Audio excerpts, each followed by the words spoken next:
Hi. So my friend asked me to show how this new Neoform deck I put together actually executes its combo, and it's not at all intuitive.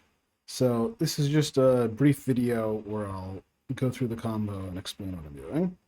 So we start off, we make a Grizzlebrand with Neoform and Allosaurus Rider.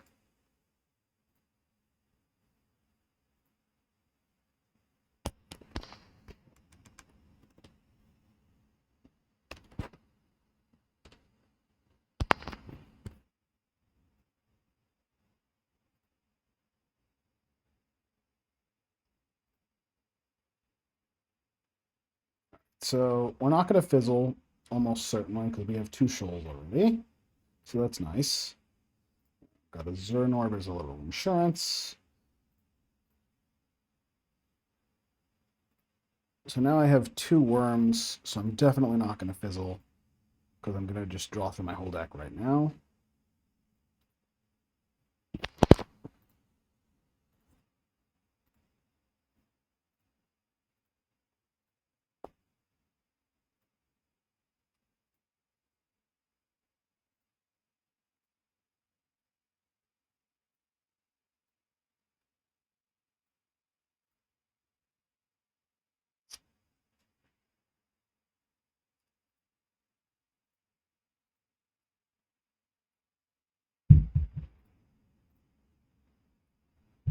So this is sort of one interesting point in the execution of the combo. So I need to generate a lot of black mana, so I'll play out my second Amber. At this point, I have a bunch of junk in my yard. So I have a bunch of shoals. I have a Mox Amber. I've got a cantrip I cast. I've got an Allosaurus Rider and a Neoform. Um, and Grizzlebrand draws cards in multiples of 7, so obviously it's not ideal to have all these cards here. So what I'm going to do is I'm going to pitch cast an Endurance.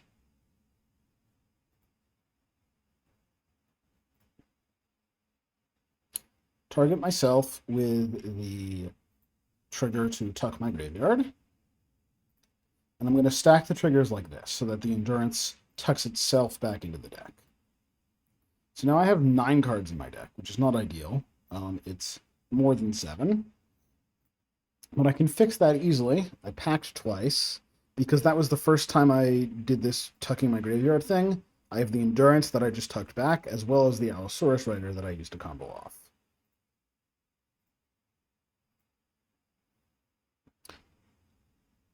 So now I'm going to get my graveyard back to 7 cards. So I have 3 now. The Endurance is going to be 4. I have an easy get 2 extra cards by sacking some lands to Zernorb. And here's a third Summoner's Pact. That gets me to 6 cards. You see the 4th Summoner's Pact in my deck. So I said the first time I drew through my deck was sort of one checkpoint of the combo. This is what I think of as the second checkpoint of the combo that I have. Oh, I forgot to draw the last 7. That doesn't matter. So now I've completed what I think of as the first 2 checkpoints of the combo. I have an empty deck and an empty graveyard. What I'm going to do now is I'm going to execute a precise combo. I'm going to cast 1 Mox Amber, then I'll have a Mox Amber die to the Legend Rule. I'm going to cast 1 Nourishing Shoal, pitching a 7-drop. I'm going to cast 1 Endurance, pitching anything. You want to pitch cheap cards, so I go for Abundant Harvests and Neoforms first. And just as a way to execute a little faster, I like to hold control. And in response to my Endurance, I cast 4 Summoner's Pacts. Obviously, I have an empty deck. I don't need to pack for anything, but I need 7 cards in my graveyard so that I'll have 7 cards in my deck, so that when I draw 7 with Grizzlebrand, I don't die to decking.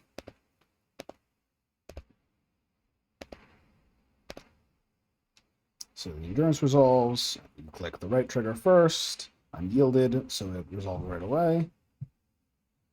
And now I draw 7 cards. So you see, what I did there was I converted 4 Summoner's Pacts and an Endurance and a Mox Amber. Those don't go away.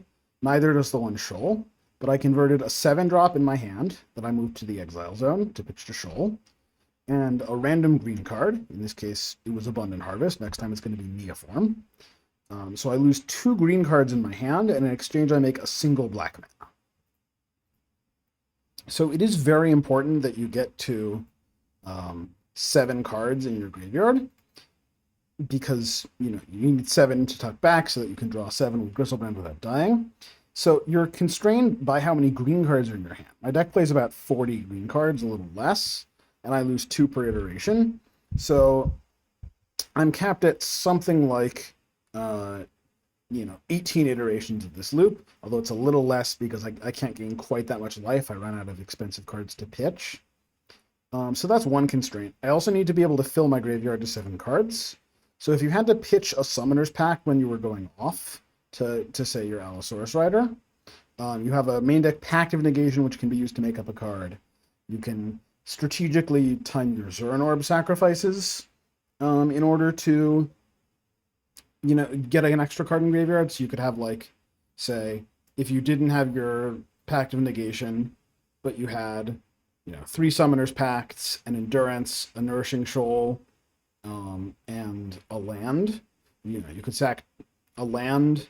That's 2 cards along with the Endurance. 3 Pacts is 5. Shoal is 6. Endurance is 7. So if you were short on Pacts for whatever reason, but maybe it's turn 4, you have a bunch of lands, you can just sack 1 land per iteration to get your card count up to 7 each time, sort of for free. Like the Pacts are like a free resource. I hope this makes sense. The Pacts are a free way to get a card into your graveyard. Stuff like Nourishing Shoal or Zurn Orb is a costly way because you pitch a card to Nourishing Shoal and you never get it back. You sacrifice a land to Zurn Orb and you never get it back. But with the Pacts, it's all free. So I'll keep on executing this. And the win condition here is you cast Mastermind's Acquisition, which lets you tutor a card from your deck or sideboard. I'm going to cast this twice. I'm going to get Labman and Springleaf Drum, because Springleaf Drum I need in order to produce non-black mana. So I put a Mastermind's Acquisition into my graveyard that time. That's another way to get an extra card when you're looping, but you only do it twice. But you can sort of stagger, like, one loop, you sacrifice a land to Zurn Orb, and then the next loop, you cast Mastermind's Acquisition. You don't need to sack the land. So it's a lot of, like, small things that I've picked up playing this deck.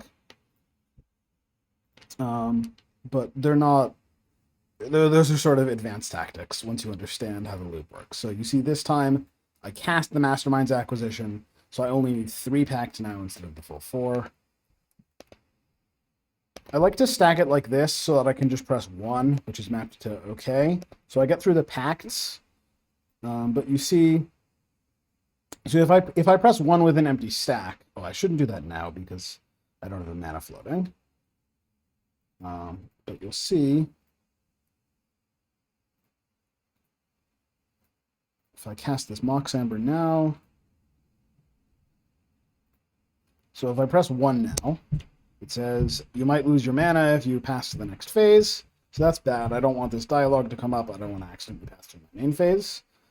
So that's why I stack the Endurance underneath all of the Pacts. So let's do that again.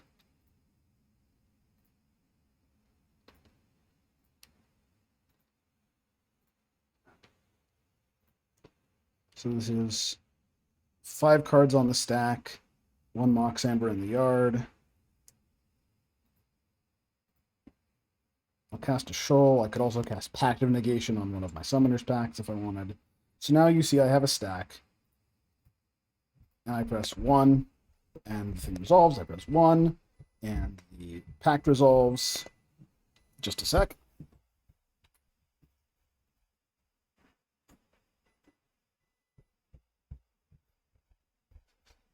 Sorry, just had something come out of my oven. So I press 1, the Pact resolves, I press 1 to go through this failed to find a creature menu. I press 1, I press 1. Nice and fast to execute. I press 1, now the Endurance resolves, and pressing 1 doesn't do anything anymore, so that's a nice way to safeguard myself from passing through. And I'll finish executing the combo, just to show you what it's like. So you need to execute this tucking your deck thing back a total of 9 times. You get 2 mana after the first time you go through your deck from the 2 ambers, and you need 9 more for 11 total because you cast Acquisition twice, which is 4 mana twice. Then you cast Laboratory Maniac, which costs 3 mana. Springleaf Drum costs a mana, but it's mana neutral because it generates a mana. So you need 4 + 4 + 3.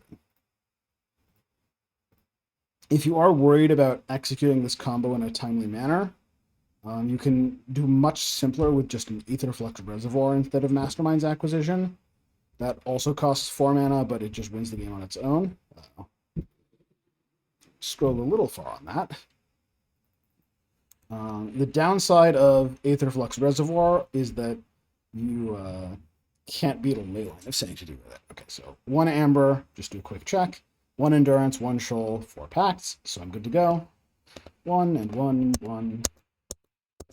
Just pressing this key 9 times. Endurance resolves.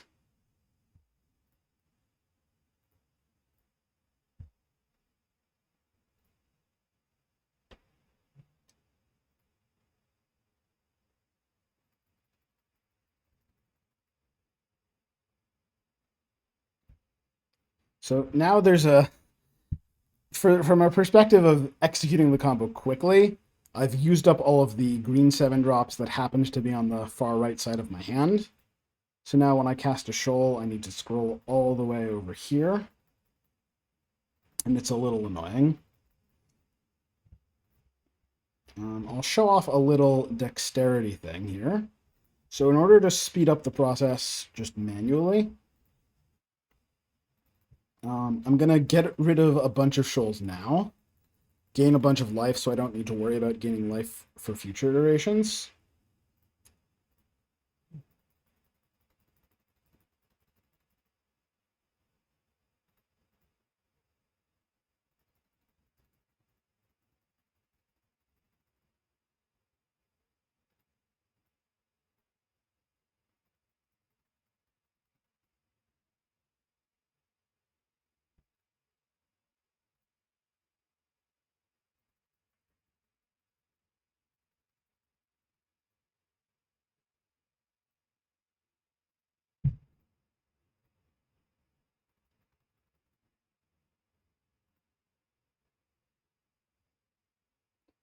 So I used 4 Shoals. Now I need to do 1 Endurance and 1 Pact.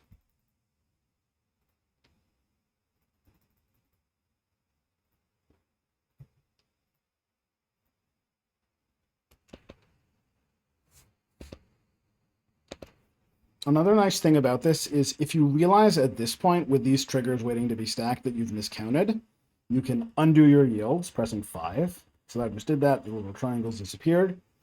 And now you can stack again. So I'll target myself. And if you saw like, oops, I only have 5 cards at this point, you could cast another one of these pacts now. But I don't have to because I counted correctly. So I'll do save targets and always yield again. So I know I talked earlier about how the Shoals give you a free card into your graveyard at the cost of a card from your hand. So now I've used up a bunch of green cards in my hand, but I still want to get 7 cards in the way. So in order to do that now, try not to exile the second Endurance, just in case my opponent has like a subtlety or some kind of counter that I could be playing around. So now I have an Endurance, I have a Mox Amber, I need 5 more cards. With my main deck configuration, I can accomplish that easily enough.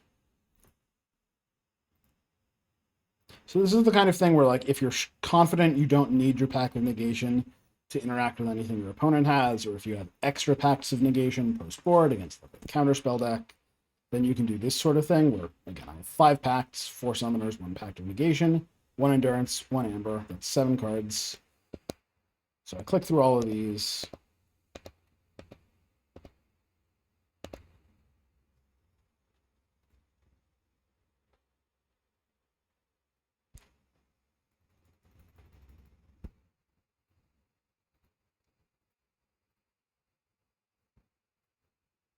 If I wanted to go through the pain of scrolling through my hand, I could pitch some faraway cards.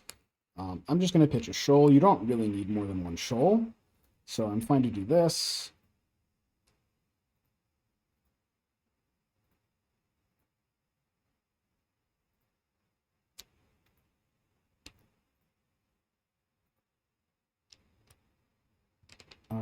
Okay.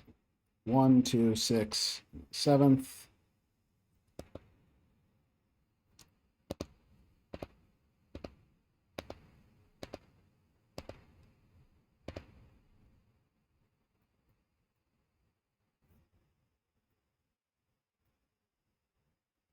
This time I'll cast an acquisition from my hand, which will be the 7th card.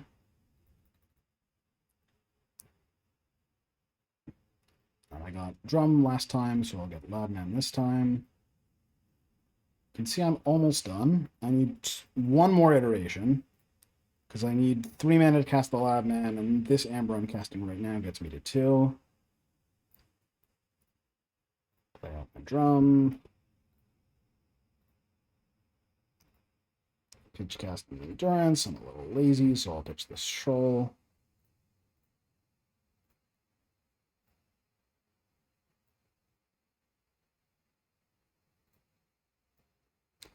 Oh, there's a 7-drop I see, so what the heck, I'll cast a Shoal.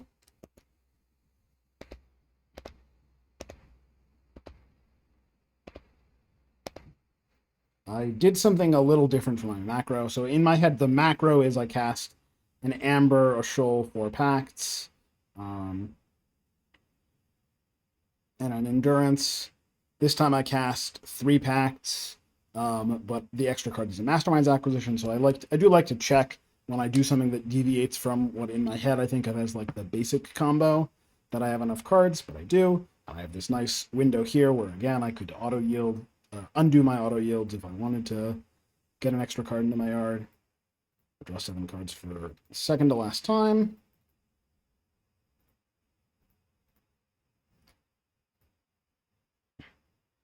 Amber, Drum, Loudman. So that was a lot of execution. When I'm not recording and explaining and everything, I can execute that combo turn in about 8 minutes, which is plenty for a match on Magic Online when you have 25. If you're concerned about your execution speed, I think I mentioned earlier, you can play Aetherflux Reservoir. You could also just put Labman and Drum in your main deck instead of Mastermind's Acquisition. That takes up an extra slot, but again, only requires, what, 3 mana? So a lot less than the 11 mana I used to cast Acquisition twice and Lab once. Thanks for watching.